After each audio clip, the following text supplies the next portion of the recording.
Halo, perkenalkan nama saya Farida Ramadana Putri SPD, unit kerja di TK Aliklas, calon guru penggerak angkatan 10 dari Kabupaten Sumedang.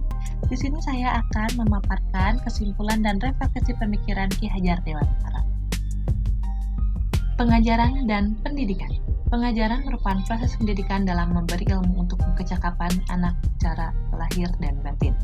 Pendidikan memberikan tuntunan terhadap segala kodrat yang dimiliki anak agar ia mampu mencapai keselamatan dan kebahagiaan yang setinggi-tingginya baik sebagai seorang manusia maupun sebagai anggota masyarakat. Pendidikan juga bisa dikatakan sebagai ruang untuk bertumbuh secara utuh agar mampu memuliakan diri sendiri dan orang lain agar menjadi mandiri. Baik, di sini ada 3 pertanyaan refleksi terhadap pemikiran-pemikiran Ki Hajar Dewantara. Yang pertama, 1.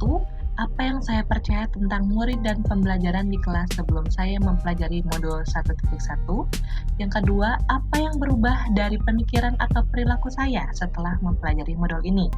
3. Apa yang dapat segera saya terapkan lebih baik agar kelas saya mencerminkan pemikiran Ki Hajar Dewantara. Apa yang saya percaya tentang murid dan pembelajaran di kelas sebelum saya mempelajari modul 1.1?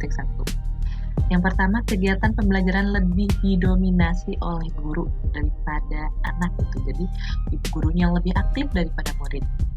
Yang kedua, saya sering berkata kepada anak-anak, kalau misalnya anak-anak patuh, nurut, atau mengikuti aturan saya, mengikuti perkataan saya, maka anak-anak itu semua saya katakan pintar dan hebat. 3. Saya sering memaksakan anak menyelesaikan tugas atau kegiatan sampai selesai. Ya, salah satu contohnya, misalnya saya memberikan perkataan, ayo anak-anak, selesaikan kegiatannya sebentar lagi ya, sebelum istirahat. Sebelum istirahat, seperti itu. Nanti kalau sudah selesai, ibu guru kasih bintang. Seperti itu. Yang keempat, kegiatan pembelajaran selalu dalam kelas. Ya, ini yang saya lakukan dalam pembelajaran selalu dalam kelas. Saya pikir kalau dalam kelas itu lebih efektif, lebih terjaga anak-anak. Dan saya pun jadi tidak repot kalau misalnya harus keluar kelas. Baik, selanjutnya, apa yang berubah dari pemikiran atau perilaku saya setelah mempelajari modul ini? Pada perubahan pemikiran, yang pertama, guru bukan satu-satunya sumber belajar. Sumber belajar anak itu sangat banyak di sekeliling anak, mulai dari majalah, alat peraga, atau apapun itu yang ada di sekitar anak. Yang kedua, pembelajaran berpusat kepada anak. Awalnya, pembelajaran itu berpusat kepada saya sebagai guru. Tapi dengan mempelajari modul ini, saya paham kalau pembelajaran itu harus berpusat kepada anak. Seperti pemikiran Ki Hajar Dewantara. Yang ketiga, menghargai setiap karakteristik belajar anak. Karakteristik anak itu sangat berbeda-beda, ya. Sama seperti cara belajar anak, kita harus menghargai itu. Seperti itu. Yang kedua, perubahan perilaku. Mengemas pembelajaran secara menarik.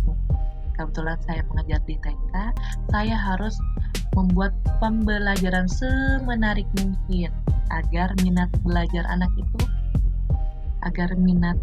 itu muncul. Dan anak-anak senang belajar bermain di dalam kelas bersama ibu guru dan teman-teman.